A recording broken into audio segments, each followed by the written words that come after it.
Bom sábado. Eu quero convidar você para estudarmos a palavra de Deus juntos hoje. E o primeiro texto que eu quero convidar você para ler e estudar está em Mateus capítulo 24. Mateus capítulo 24 é um capítulo importante da Bíblia, porque aponta para os sinais da vinda de Jesus.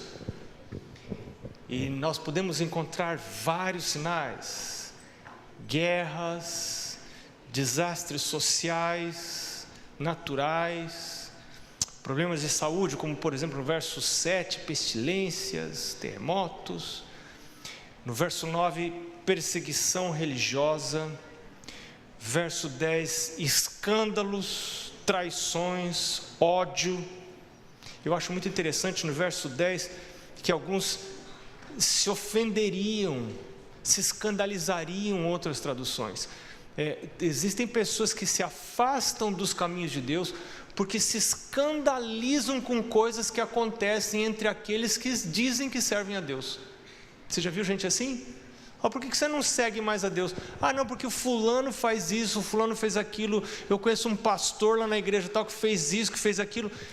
Ela abandona a Deus por causa de seres humanos que erraram, e seres humanos que diziam que eram de Deus e erraram, pecaram, são pecadores. E aí ele fala assim: é assim? Não, então eu não vou seguir a Deus. Se escandalizam. Jesus disse que isso iria acontecer. Pessoas que se escandalizam e se afastam dos caminhos de Deus porque outros seres humanos erraram. Você perde o céu porque um outro ser humano também está perdendo o céu. Você percebe? É uma coisa que, na verdade, o cérebro encontrou uma boa desculpa para você fazer o que o seu coração já queria fazer mesmo, que é estar longe de Deus. E a desculpa é o erro de alguém, ou o erro da igreja, ou o erro de um líder da igreja, e você se segura nessa desculpa para fazer o que você já queria fazer mesmo, que é se afastar de Deus. Fala do verso 11, fala de falsos profetas. Interessante que falsos profetas aparecem 3 vezes nesse capítulo, é uma coisa importante. Falsos líderes religiosos. Por isso, eu falo para você, não acredite nessa pregação aqui, não acredite em mim, não. Pastor, não acredita em pastor, não acredita no nosso pastor da igreja, não acredita em mim, não acredita em ancião da igreja, não vá atrás de homens, não vá atrás de seres humanos. Você e eu temos o privilégio de ter uma conexão direta com Deus, através da Escritura Sagrada. Quando a sua conexão com Deus depende de seres humanos falíveis, como por exemplo pastores, se ele cai, você cai junto. A Bíblia fala lá em Provérbios, quando um cego guia outro cego, os dois vão cair no buraco. Se um cego guia outro cego, os dois vão cair no buraco. Não vá atrás, não acredita em nada que eu estou falando aqui hoje. Confere. Quando eu começo a estudar a Bíblia com uma pessoa, primeiro estudo bíblico eu falo assim, primeira lição: não acredita em mim, não acredita em nada que eu vou falar para você. Confere na Bíblia, estuda a Bíblia é a palavra de Deus, não eu não sou a palavra de Deus, a Bíblia é a palavra de Deus. Se eu falar alguma coisa para você que não tiver na Bíblia, despreze o que eu falei, esqueça o que eu falei.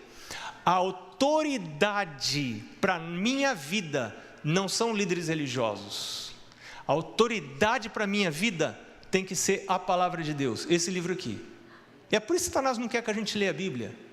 E por isso que o pensamento pós-moderno, ele rejeita a Bíblia. Ele rejeita coisas que são dogmas. A Bíblia é um dogma, está aqui, está escrito, é assim. O pensamento pós-moderno diz: não, é tudo muito relativo, não vamos atrás desse negócio aí. Bíblia, claro, tem uma razão disso. Bom, a gente seguindo o verso 12 fala da impiedade como a causa da falta de amor. Por que há tanta falta de amor nas famílias, entre as pessoas? A razão é muito simples, Jesus fala aqui, por causa da impiedade. A gente vai ver daqui a pouco por que existe impiedade. Aí, o verso 14 diz que esse evangelho seria pregado em todo mundo, a todas as nações. Pensa numa coisa, essa igreja aqui conseguiria pregar o evangelho em todo mundo, a todas as nações? A gente não conseguiria. Então, você já pode supor que Deus espera que exista um movimento organizado, conjunto, de trabalho para alcançar essas nações. E é por isso que nós não somos um movimento isolado, nós somos uma igreja mundial. Sábado passado, eu estava na Igreja Central Internacional de Bangkok, Tailândia. Coisa linda! Sabe o que eu estava fazendo? Estudando a lição da escola sabatina. Eu fiquei pensando, seu João, meu sogro, estava comigo lá, resolveu se unir a mim nas peregrinações. E eu fiquei pensando, mas que coisa legal, a mesma lição que eu estava estudando lá na minha casa, esses caras estão estudando aqui agora, do mesmo jeitinho, com o mesmo fervor, com o mesmo desejo, os hinos cantando. Que coisa, tão bonito, tão legal ver isso. Nós não somos um movimento isoladinho, uma pessoa aqui, uma pessoa ali, uma igreja aqui, uma igreja ali. Não, nós trabalhamos juntos como um povo. A Bíblia fala, um pouquinho antes da volta de Jesus, haveria um movimento que trabalharia para pregar a mensagem dos 3 anjos, as 3 mensagens angélicas. Então virá o fim, diz o final do verso 14. Então Jesus diz no verso 15: portanto, quando virem a abominação da desolação, que o profeta Daniel falou, no lugar santo, onde não deve estar, aquele que lhe entenda, então, aqueles que estão na Judéia, fujam para as montanhas. Jesus está falando aqui de um tempo de crise muito difícil. A gente não para pensar na dificuldade do que Jesus está dizendo aqui, o que significa fugir, o que significou, porque essa profecia aqui tem 2 aplicações. Tem aplicação para o tempo em que Jesus estava falando, que foi logo depois em seguida, quando os exércitos romanos sitiaram Jerusalém, e num breve intervalo, na folguinha que eles tiveram que largar Jerusalém, os portões se abriram, o exército romano se retirou da cidade. Eles aproveitaram, os cristãos que haviam ouvido o que Jesus tinha dito, aproveitaram essa oportunidade, fugiram para a Judéia, para as montanhas da Judéia. Alguns dizem que foi lá para o lado da Pérea. E diz Heródoto e os historiadores daquela época, que nenhum cristão morreu no cerco, no ataque que aconteceu logo depois em Jerusalém, porque os exércitos romanos voltaram e acabaram, destruíram, foi um banho de sangue.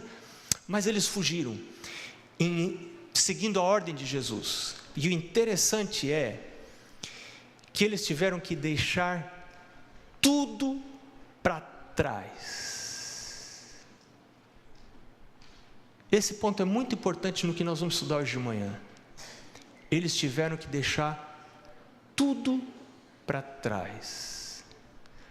Parte da estratégia do inimigo de Deus para esses últimos dias é fazer a gente pensar que nós somos responsáveis pelo sustento da nossa vida. E então a gente acorda de manhã, feito um louco, sai para trabalhar, trabalha parecendo um animal. E Ellen White fala, vocês me permitem usar as palavras textuais lá, as palavras que ela fala, posso falar? Ninguém vai se ofender? Porque é forte o que ela fala lá. Ela fala assim: muitos se acordam e saem de casa como a mula e o cavalo, sem nenhum pensamento de Deus. São animais. Quem trabalha para comer sem pensar em Deus, trabalha igual animal. E tem gente que chega em casa à noite e fala para a mulher assim: hoje eu trabalhei igual animal. Fala assim: você é um animal. Não é que você trabalhou como um animal, você é um animal. Por quê? Quem se levanta e sai para o trabalho sem pensar em Deus, não é gente, é animal. Está agindo como animal, porque animal não tem percepção de eternidade. A noção de eternidade é peculiar de seres humanos. Então, quando você tem a noção, o animal, ele vive no presente, um cavalo, uma mula, um cachorro, ele não tem noção de futuro, ele tem alguma memória do passado, mas ela não é relevante o suficiente para dar a ele uma percepção de continuidade e futuro. Então ele não tem noção de futuro, de vida eterna, de destruição de todas as coisas, de cumprimento de profecias. O animal vive para o presente, para comer no presente. Quando você tem só essa noção limitada das realidades, você imagina que você precisa lutar para sobreviver. Que a luta pela sobrevivência é uma luta sua, e você tem que lutar para sobreviver. E aí você começa a levantar cedo, dormir tarde, comer o pão que penosamente você granjeia, que está lá no Salmo 127, 128, né? Só que a Bíblia diz lá nesse mesmo Salmo que aos seus amados, Deus dá enquanto eles fazem o quê? Enquanto eles dormem, não é enquanto você está trabalhando que Deus provê para você. Deus provê para você enquanto você está dormindo. O que Deus quer dizer com isso? Ele quer dizer com isso que você não trabalha para se manter. Você trabalha para você não ficar preguiçoso. Se você não trabalhasse, você ficar vadio, preguiçoso. Ia ser problema de caráter. Mas quem traz a manutenção para a sua vida não é o seu trabalho. É na hora que você está dormindo que Deus fala assim: tá bom, agora eu vou cuidar de você. Eu vou fazer por você. E você sobrevive pelo poder de Deus. Então, por exemplo, o pastor falou agora um pouquinho sobre o dízimo e oferta. Quando você traz o dízimo e a oferta para a igreja, na verdade, você não está trazendo para a igreja, a gente traz para Deus, né? Você está falando assim: Senhor Deus, eu creio nisso aí, porque eu não seria tão trouxa a ponto de dar o meu dinheiro para a igreja, se eu não acreditasse que tem um Deus no céu que controla as coisas dessa vida. Quem não crê nisso e traz dinheiro para a igreja é bobo. E aí as pessoas do mundo falam assim: ei, você é tonto, cara, estão pegando a sua grana. E é verdade mesmo, é isso aí mesmo. Se você não faz isso porque você tem noção do sobrenatural, do eterno, tem um Deus no céu, Ele se revela na sua palavra. Então o ato de dizimar e ofertar, ele se reveste de um significado muito profundo. Cada vez que eu recebo um salário, eu sou levado, porque eu vou ter que calcular aquele valorzinho que eu tenho que entregar, eu sou levado a pensar na eternidade, num Deus que é poderoso para afetar a minha vida. É Ele que me sustenta, não é o meu salário, é Ele que controla a minha vida, os destinos dessa vida. Se você não tem essa noção, você se apega tanto às coisas materiais, tanto, que no dia do desfecho final, quando as coisas apertarem, que Deus falar para você assim: pronto, larga tudo e foge. Você fala assim: eu, hein? Largar para quem? Vou largar tudo para trás? Vou largar nada não, vai ficar tudo aqui comigo. Você sabe quem que fez isso? Mulher de Ló fez isso. 2 pessoas fizeram isso na Bíblia. Uma delas, mulher de Ló. Mulher de Ló, Jesus falou assim: vive uma vida boa. Parênteses, Deus não tem nada contra a vida boa, hein? Deus não tem nada contra a vida boa. Deus não é contra a vida boa. Deus é contra a vida boa tirar de mim a vida melhor. Isso é terrível. Quando a vida boa amortece as minhas sensibilidades e me priva da vida melhor que Deus está preparando para mim. Então, ela vivia na vida boa, Deus falou assim: Sodoma vai ser destruída. Sai daqui para a sua vida. Você sabe o que é você sair com a roupa do corpo? Nada mais. Acho que não deu tempo nem de pegar uma bolsa. Eu não sei, mulher sem bolsa é uma coisa assim, inconcebível. Mulher sem bolsa, não dá, eu não conheço. Mulher tem que ter bolsa. Mas eu tenho a impressão que a mulher de Ló, ela não deu tempo, aquilo foi o fim. Era o fim mesmo, né?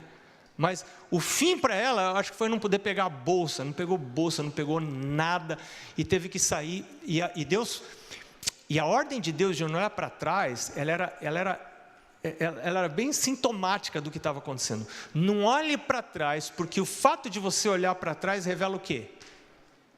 Revela o seu apego ao que ficou para trás. Então você tem que viver a vida, ainda que você viva a vida boa, você tem que viver a vida de desapego. Outra lição do dízimo e das ofertas percentuais. Porque toda vez que eu recebo, eu sou desafiado a desapegar. Desapegar. Por quê? Porque tudo que a gente tem aqui vai ser perdido. Jesus está voltando, gente. A gente vai perder carro, vai perder casa, vai perder tudo. E a gente luta, a gente constrói, a gente trabalha, a gente sofre, a gente sua, a gente sangra. E a tendência da gente é pôr o coração e amar aquilo pelo qual a gente sofre. Esse é um problema, uma encrenca. E a gente não se toca que Jesus está voltando. Nós estamos vivendo nos últimos momentos da história dessa terra. O reloginho está lá, clock, Jesus está voltando. E a gente não vai levar nada daqui, vai ficar tudo para trás. Mas Deus está falando assim: filho, eu estou preparando para você coisa melhor. Não se distraia com essas coisas daqui. Use elas para o seu benefício e para o benefício do reino de Deus, para avançar o reino de Deus, para apressar a minha vinda. Mas não se deixe travar por estas coisas. Aí você vê mais sinais da volta de Jesus. A fuga. O segundo cara que não conseguiu fugir. Segunda pessoa. Primeira mulher de Ló. Segundo, jovem rico. Jesus falou assim, o que eu devo fazer para me salvar? Jesus olhou para ele, Jesus, na hora, pegou qual é o problema dele. Deus sabe, não precisa nem olhar. Ele achava que guardava os mandamentos, que ele fazia tudo certinho, mas ele tinha um apego indevido à vida boa que ele tinha. Não é todo mundo que tem vida boa que tem apego à vida boa. Exemplos na Bíblia de gente que não era apegada à vida boa que tinha. Tinha gente na Bíblia que tinha vida boa e não era apegada à vida boa. Dá exemplos. Abraão, quem mais?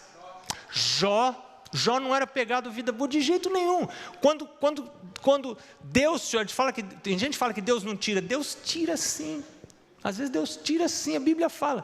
Quando Deus permitiu que o inimigo tirasse tudo que ele tinha, a mulher dele olhou para ele e falou assim: cara, eu gostava dessa vida que a gente tinha, hein? Agora eu vou ficar com você, esse traste que você está aí, fedido, cheio de ferida, com pus.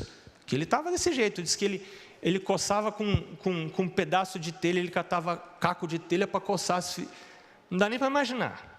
Aí a mulher olhou para ele, sabe o que a mulher falou para ele? Jó, faz o seguinte, cara, xinga a Deus e morre, miserável. O que mais você tem na vida? Qual foi a resposta de Jó? Ainda que ele me mate, nele eu vou confiar. Minha confiança não está na minha boa vida, minha confiança está em Deus. A minha vida está ancorada num futuro que eu não estou vendo. A minha âncora foi jogada lá no futuro. Eu estou vivendo aqui, eu não preciso viver mal aqui, eu posso viver bem aqui. Mas se acontecer de eu viver mal aqui, a minha âncora está jogada lá. É lá que eu estou olhando, é para lá que eu estou olhando. Então, nós estamos vivendo, eu estou dizendo isso porque nós estamos vivendo numa época muito difícil da história dessa terra. Nós estamos, de acordo com a profecia da Bíblia, Daniel e Apocalipse, nós estamos vivendo no que é chamado de o tempo do fim. Como você viver no tempo do fim? Esse é o assunto do sermão de hoje. Jesus dá uma dica no verso 37, verso 36 em diante. Jesus diz assim: mas a respeito daquele dia ou daquela hora, ninguém sabe, nem mesmo os anjos no céu, mas apenas o Pai. Porque como foi nos dias de Noé, assim também será nos dias da vinda do Filho do Homem. Porque como nos dias antes do dilúvio, os homens comiam, bebiam, casavam-se, davam-se em casamento, até aquele dia em que Noé entrou na arca, e não souberam, não pensaram, até que o dilúvio veio e os alcançou a todos, assim será também no dia da vinda do Filho do Homem. Então, escuta aqui, Jesus faz um paralelo entre a volta dele, os dias que vão preceder a volta dele, e os dias que precederam o dilúvio, nos dias que viveu Noé aqui na terra. E Deus fala assim, os dias que vão preceder a minha vinda, vão ser iguaizinhos dos dias que precederam o dilúvio. Dilúvio e segunda vinda são eventos que estão conectados. E se você quer ter uma palhinha de como você deve viver nesses dias, estuda a vida de Noé. Se você quer saber como viver nesses dias, estuda a vida de Noé, porque vai ser igual foi nos dias de Noé. Se Noé pôde passar por esses dias com a sua família, você também pode passar por esses dias com a sua família. Agora você vai ter que fazer o que fez Noé. Se você fizer o que fez Noé, você vai passar. Se você não fizer, você vai se encrencar. Então vamos lá para Gênesis capítulo 6, para a gente estudar um pouquinho a história de Noé. Gênesis capítulo 6. Muito interessante a história de Noé. Bem um pouquinho antes do dilúvio, a terra estava para ser destruída. E Deus começa a descrever aqui no capítulo 6 como era Noé. Primeira situação que estava na terra. Verso 1 diz que começou a se multiplicar os homens na face da terra. E filhas nasceram para eles. E os filhos de Deus viram as filhas dos homens. Então você vê dois grupos de pessoas. Os que eram chamados filhos de Deus, que serviam a Deus, e os filhos dos homens, que não queriam saber de Deus. Nessa época já existiam dois tipos de seres humanos, tá? Os filhos de Deus e os filhos dos homens. Os filhos de Deus, escuta isso aqui, os filhos de Deus viram que as filhas dos homens eram formosas, e eles escolheram para casar com eles, como esposas, as que eles queriam. Então, você começa a ver aqui critérios sensuais de escolha, não critérios espirituais. Quando você escolhe alguém para casar, baseado apenas em critérios sensuais, você está seguindo isso aqui que estava acontecendo pouquinho antes do dilúvio. Porque quando você segue critérios sensuais e não critérios espirituais, você vai fazer escolhas equivocadas de relacionamento, e essas escolhas vão acabar afastando você de Deus. Porque não tem como você casar ou se relacionar com uma pessoa que não quer saber de Deus, e isso sem afetar a sua vida espiritual. Isso vai afetar a sua vida espiritual. A Bíblia diz assim: andarão dois juntos se não houver entre eles acordo? Não dá para os dois andarem juntos. Então aqui você começa a ver o jugo desigual, o casamento de pessoas que supostamente deveriam ter interesse pelas coisas de Deus, com pessoas que não têm interesse das coisas de Deus. O que está motivando essa união? Não é interesse de ir para o céu, de pensar na vida eterna, não é esse o interesse. Então disse o Senhor, como resultado disso, verso 3. Interessante que o capítulo 6 de Gênesis aponta como uma das principais razões para a existência da impiedade na terra, esse tipo de escolhas equivocadas de casamento. Qual é a razão de a Bíblia estar citando isso justamente no momento antes do dilúvio? E Deus dizendo: olha, que lá no tempo do fim vai ser como foi nos dias de Noé. Você vai estudar a história de Noé? Você vê Deus falando assim: olha, o povo começou a casar, e fazer escolhas que não eram baseadas em critérios espirituais, eram escolhas baseadas em critérios físicos. A Bíblia não quer dizer que eu preciso abandonar totalmente a minha atração física, e você botar uma bandeira no rosto da pessoa e casar pela pátria. A Bíblia não está falando isso. O que Deus está querendo dizer é que nós, além da atração, a atração física, ela não pode ser a única coisa que motive um relacionamento. A atração física é fundamental, mas precisa ter uma segunda coisa, precisa haver afinidade espiritual. Você não pode se casar com uma pessoa para arrastar essa pessoa como um peso na sua caminhada para o céu. Já é complicado a gente ir sozinho. Agora, você arrastando uma encrenca pela vida fora, esse peso é muito complicado, fica muito difícil, é muito complicado. Então disse o Senhor: o meu espírito não contenderá com o homem para sempre, porque ele é carnal, ou seja, sensual. As suas decisões são baseadas nas suas preferências, não na vontade de Deus. Então, verso 5, o Senhor viu que a impiedade do homem havia se multiplicado sobre a terra, e que todo pensamento e intenção do seu coração era má continuamente. Deixa eu fazer uma pergunta para você. O que é impiedade? O que é pecado? Eu sou pecador porque peco, ou peco porque sou pecador? Vou perguntar de novo. Eu sou pecador porque peco, ou peco porque sou pecador? Se você fala assim, que eu sou pecador porque eu peco, então, isso quer dizer que para você, pecado é um ato, certo?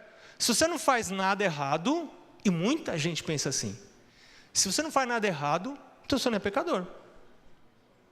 Só que quando você estuda a Bíblia, você descobre que o conceito de ser pecador ou não ser pecador é muito mais amplo que isso. Pecado não é um ato, pecado é uma condição da minha natureza, com a qual eu nasço. E ainda que eu não faça nada, eu sou pecador ainda, porque pecado está na minha estrutura. E segunda coisa, eu não tenho como mudar isso. Eu não posso falar assim, a partir de hoje não vou ser mais pecador. Você nasceu assim. E a única esperança possível de transformação é um milagre. Não é a sua força. Enquanto você tentar viver, eu vou para a igreja e agora eu vou tentar não pecar mais. Aí Satanás fala para você assim, vai. Satanás é o que mais incentiva você a ir para a igreja para você não ser pecador. Entendeu? Se você acha que você vai para a igreja para você não ser pecador, Satanás fala, isso, vai lá na igreja, tenta mais. Não, eu acho que você não está tentando forte o suficiente, você tem que tentar mais. Vai, se esforça mais, aí você se esforça para você não... Tem gente que passa a vida se esforçando para não ser pecador, mas porque tem assim um bom domínio próprio, mas tem gente que passa um pouquinho de tempo e fala assim, sabe de um negócio? Eu acho que eu não nasci para isso não, eu acho que eu não sou do ramo não, não dá para mim, eu não consigo viver duas vidas, e aí desiste, não consigo ter duas caras, e desiste, mas não dá. Qual é a solução para isso, gente? A solução para isso está em Ezequiel, capítulo 36, verso 26, não precisa ir lá, só vou citar.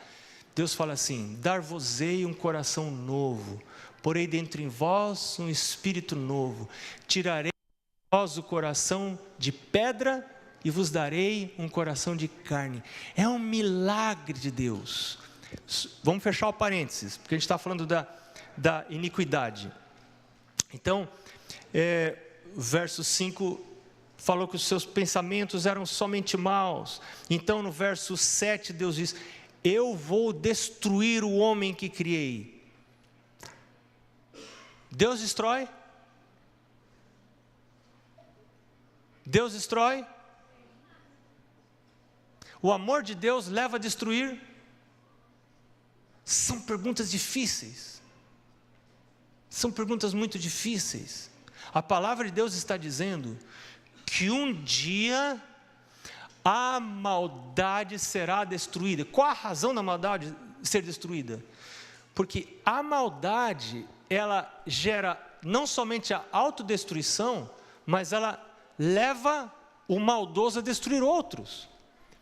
E a Bíblia diz que Deus um dia vai ter que realizar o seu ato inaudito. Inaudito quer dizer assim, um ato estranho para Deus.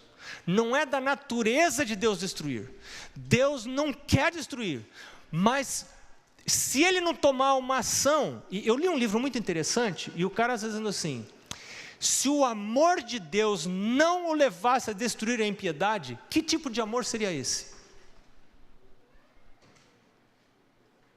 Se o amor de Deus não o levasse a destruir a impiedade, que tipo de amor seria esse?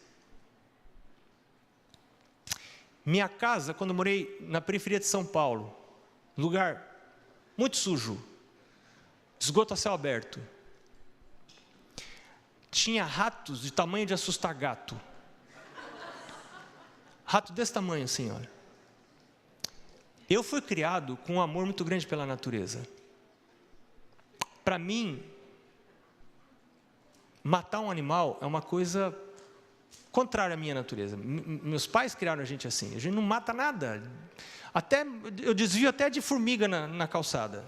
É assim, não, mas que tipo de amor eu teria pelas minhas filhas? Se eu falasse assim, que lindos esses ratinhos, eu tenho duas bebezinhas em casa, mas eles são da natureza, estão aqui. Que tipo de amor é esse? Que tipo de amor é esse? Se o amor de Deus não o levasse um dia a finalmente destruir a maldade, que tipo de amor seria esse? Que amor confuso é esse? Não, um dia a maldade será destruída. E a palavra de Deus diz, temei a Deus e dai-lhe glória, porque é chegada a hora do seu juízo. Um dia a maldade vai ser destruída. Nós adoramos um Deus que é o Deus da Bíblia, e o Deus da Bíblia é um Deus que destrói, mas Ele não destrói aleatoriamente, e Ele não destrói sem misericórdia, Ele é um Deus misericordioso. Se um dia haverá destruição, e haverá conforme diz a Bíblia, essa destruição será uma destruição justa, depois de toda oportunidade ser dada, toda advertência ser levada, todo o convite ter sido feito, e é por isso que a gente está aqui. Mas um dia haverá destruição, e é isso que a história do dilúvio me ensina, não tem como fugir disso. O dilúvio não foi um evento natural, você está entendendo isso? Você está entendendo? O dilúvio não foi um evento natural, aconteceu uma enchente, o dilúvio não foi uma enchente. O dilúvio foi dilúvio, foi uma ação de Deus no momento da história em que o limite da maldade alcançou um nível tal que estava pondo em risco a existência do planeta. Ellen White escreve no livro Patriarcas e Profetas a situação, os limites de casamento não eram mais respeitados. Você se casava com a sua esposa e você ia morar na sua casinha, porque não tinha grandes cidades. Eram espaços muito amplos, todas as pessoas moravam isolados nas suas fazendas. Você casava feliz da vida, tinha a bênção do seu pai, da sua mãe, do pai dela, da mãe dela. Você ia morar com ela lá na sua casinha, lá na montanha. Um belo dia, chegava um cara lá com mais 3, 4, 5 capanga e falava assim, meu amigo, essa mulher agora é minha, você fica aí, entendeu? E você tinha que rir se ainda ficava vivo. Era essa situação que estava naquele tempo. A terra estava corrompida, cheia de violência, coisas terríveis. Homens, e aí leia ali Patriarcas e Profetas. Então, num momento desse, Deus fala assim, não dá mais.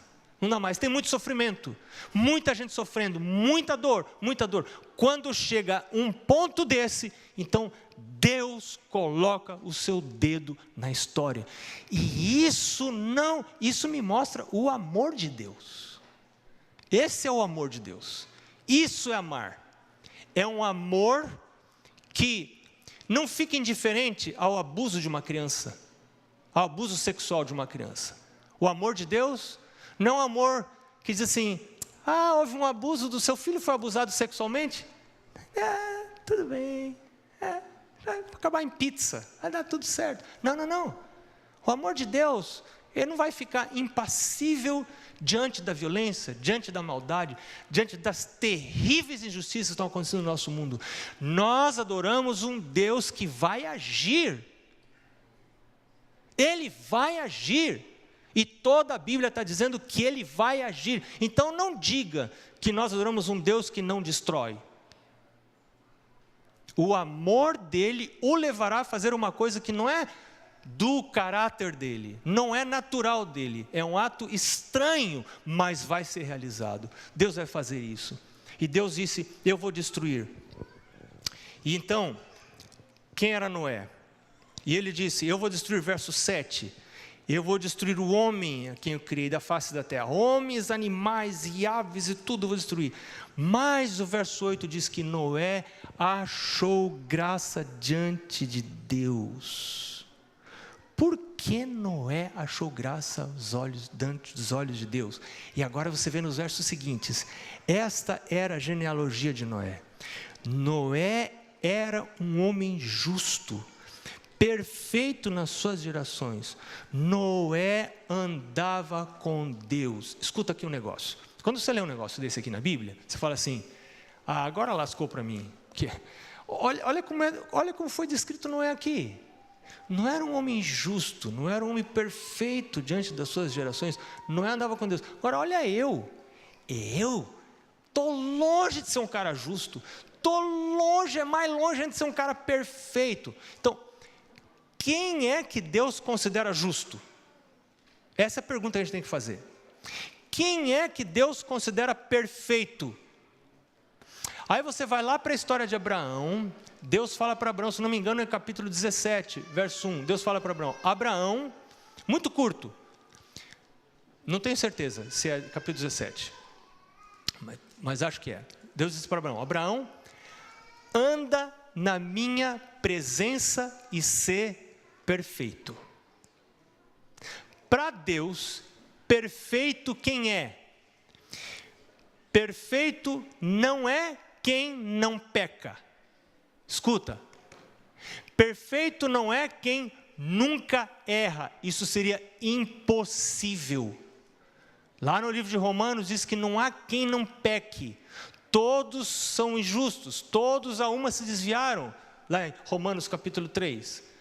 Todos são pecadores à vista de Deus, todos. Então por que Deus considera alguns justos? Por que Deus considera alguns perfeitos? Em Gênesis, me ajudem alguém aí, se é 17:1. Deus fala para Abraão, você quer ser perfeito, Abraão? Eu vou te falar como faz para ser perfeito, Abraão. Abraão, para você ser perfeito, você tem que andar na minha presença. Noção da presença de Deus. Esse andar na presença de Deus, ele tem dois aspectos. Ele tem um aspecto formal e ele tem um aspecto informal. Cuidado, porque tem muita gente que se apega demais ao aspecto informal de andar na presença de Deus, com detrimento do aspecto formal. Mas na verdade é o andar formal, o seu andar formal com Deus, que vai fortalecer o seu andar informal com Deus. Eu vou explicar agora isso. O que é andar formal com Deus? Você precisa ter um momento formal de ir à presença de Deus. E que momento deve ser esse? Idealmente esse momento deve ser pela manhã. Por que pela manhã? Jesus disse, buscai, pois, em primeiro lugar, reino de Deus e sua justiça. Primeiro lugar é primeiro lugar. E a primeira coisa que você faz quando você acorda, dá uma palhinha, dá uma indicação do rumo que a sua vida está levando. Qual é o rumo da minha vida? Então você abre o olho e você acorda para a vida, mas acorda para fazer o quê? Qual é o rumo da sua vida? A sua vida está indo para que lado? A sua vida está indo para planejar a sua ida para o céu, ou você está querendo fazer a sua cama aqui na terra? Tem gente que está sonhando, eu vou me aposentar, vou fazer isso, vou comprar isso, mas tem nada errado de você fazer todos esses planos, desde que a sua âncora esteja jogada mais para frente. Não pode estar aqui nessa terra. Por quê? Porque a profecia diz que aqui tudo vai ser destruído. Seria uma estultice você fazer planos finais para essa terra aqui. Tudo vai queimar, tudo vai ser destruído, tem juízo, Jesus está voltando. E eu planejando coisas para essa vida. Não tem senso, não tem noção, não tem sentido fazer isso. Então, eu preciso acordar para que a minha vida, para que a minha mente adote a perspectiva correta de vida. Eu preciso pedir a Deus o milagre de me ajudar a formar o hábito de andar na presença de Deus, a princípio de maneira formal. E eu só tenho um jeito de fazer isso.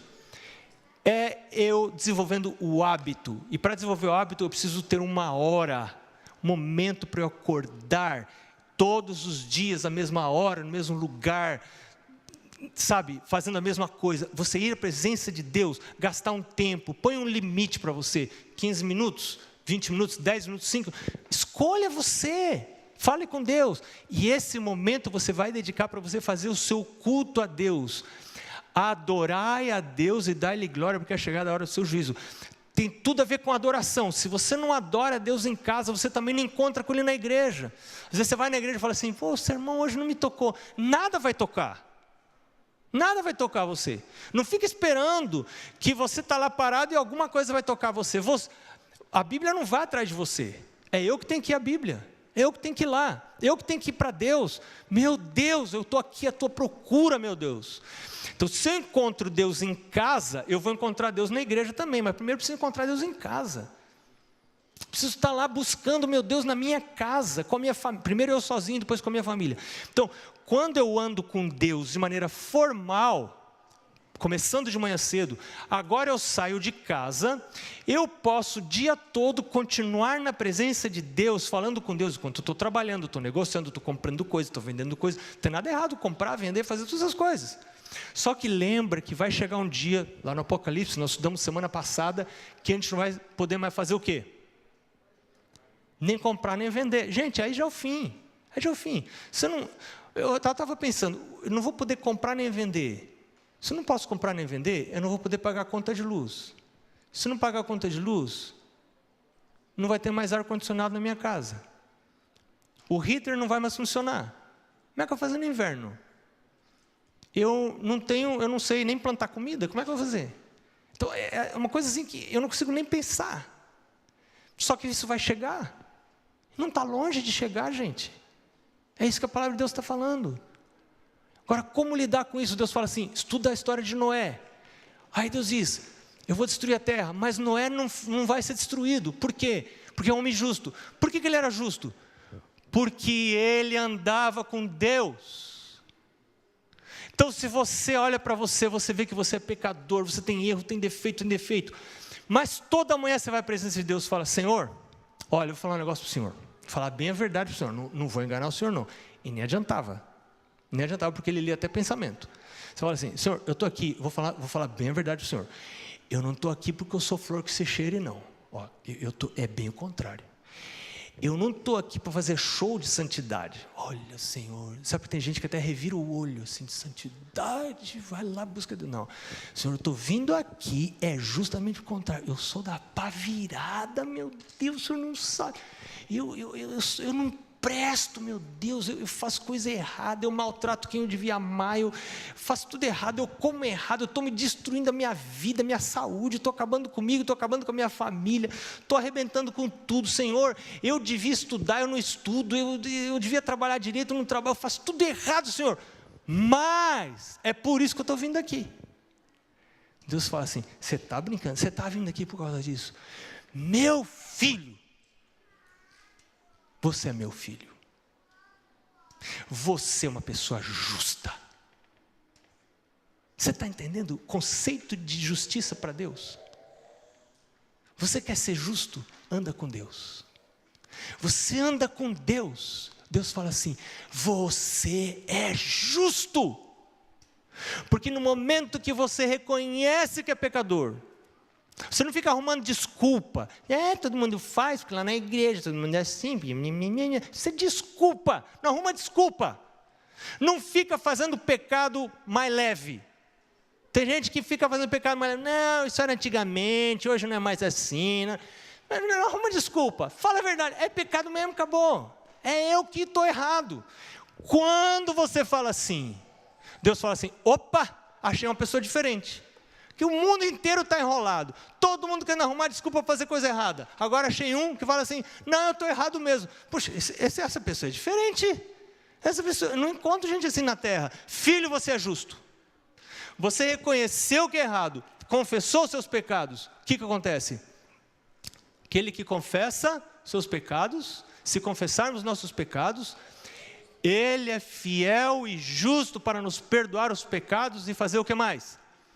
Purificar. Você confessou, você não escondeu, você não ficou arrumando desculpa, você reconheceu, você foi à presença de Deus. Mesmo assim, Satanás fala para você: não vai, você é bobo, rapaz, você é bobo, ficar aí orando, indo na igreja. Olha para a sua vida, cara, olha para a sua vida, olha o que você faz, olha o seu jeito, olha as coisas que você pensa. Você está louco, cara, você está perdendo seu tempo.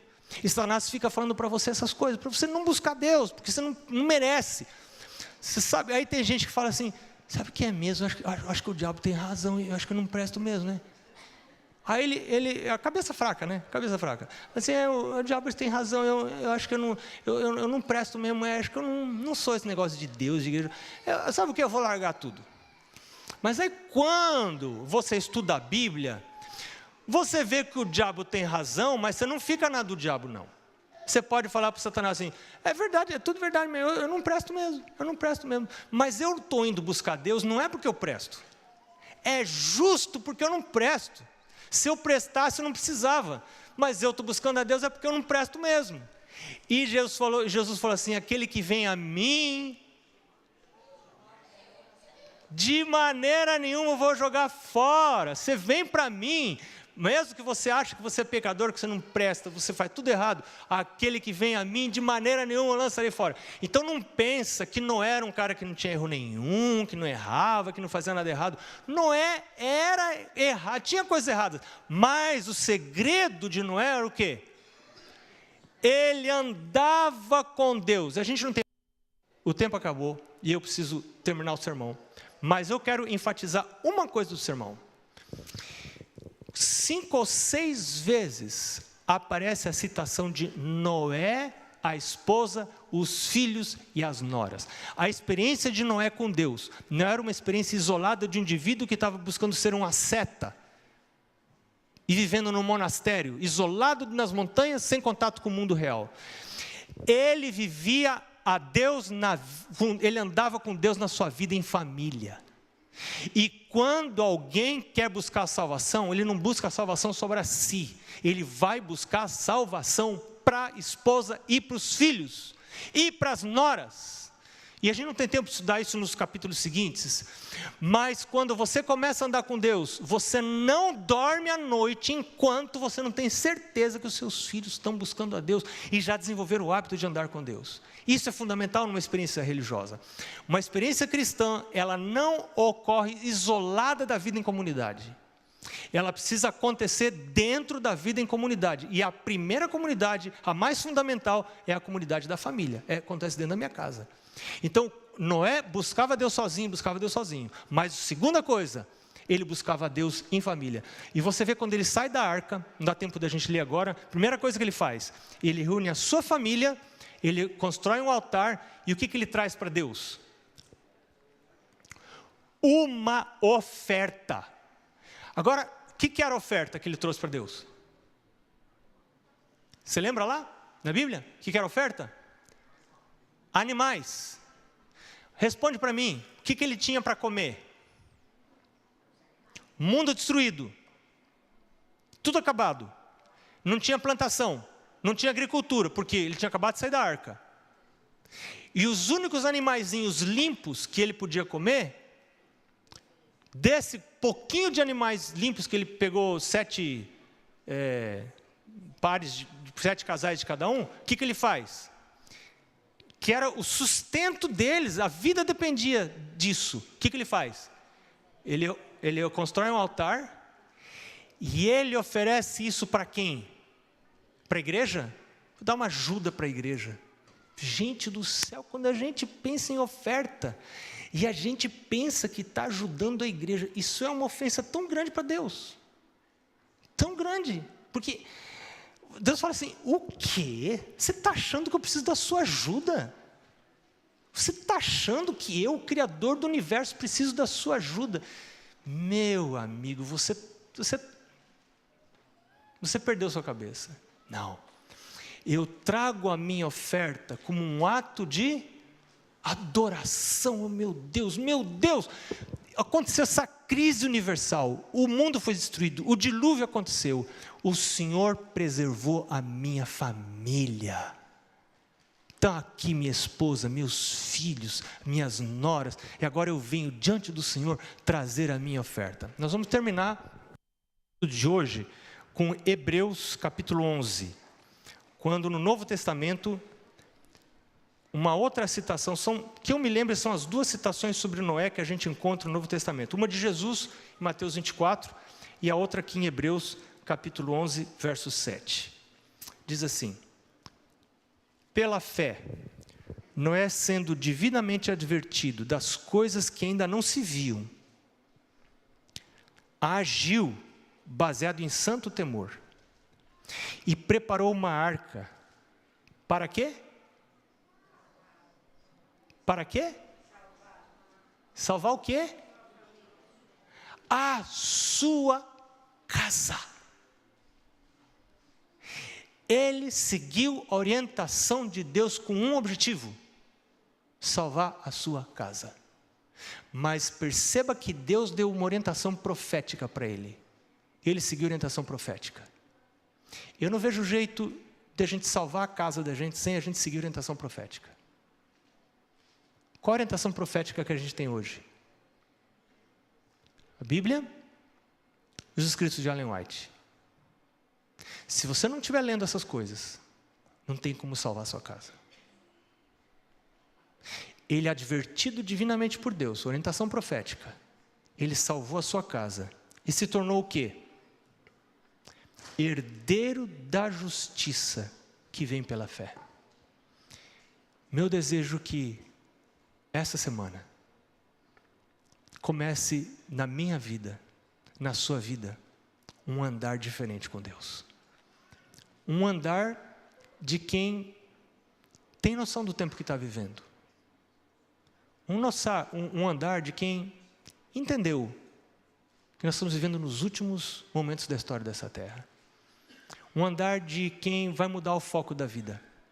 Do trabalho, do ganhar dinheiro, do ir no Costco ou no Aldi, comprar comida, voltar para casa, dormir, trabalhar. Não, a vida é mais do que isso. Tem mais coisa que isso. Esse mundo vai acabar. Costco vai ser destruído.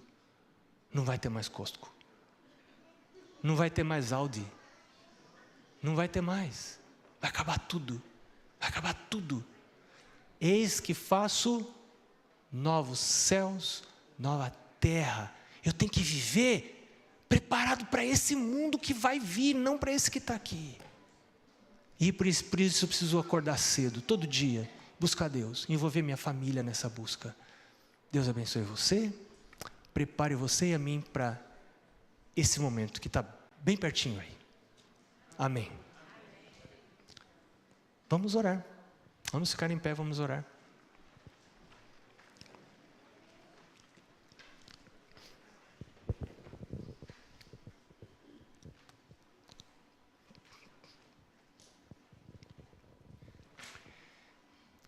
Senhor Deus, obrigado pela Tua palavra. Ela é tão clara. Ela não nos deixa dúvidas. Ela nos mostra, ela nos aponta para momentos muito difíceis. num futuro muito próximo. Mas ela também nos fala de esperança, de um Deus justo, mas um Deus cujo amor se estende em misericórdia. E nos enche de esperança porque mesmo conhecendo a doença do nosso coração, como somos pecadores, a Tua palavra nos revela que o Senhor é um Deus que ama pecadores e que veio para salvar pecadores. É um Deus que diz: anda na minha presença e ser perfeito. Nós queremos andar na Tua presença, Senhor, não porque somos naturalmente perfeitos, mas porque pelo andar com o Senhor vamos ser feitos perfeitos. Então nos aperfeiçoa nessa semana que vai começar, poucas horas, e nos ensina a andar com o Senhor de maneira formal e informal. Também pedimos a Tua bênção sobre os nossos alimentos. Em nome de Jesus, amém.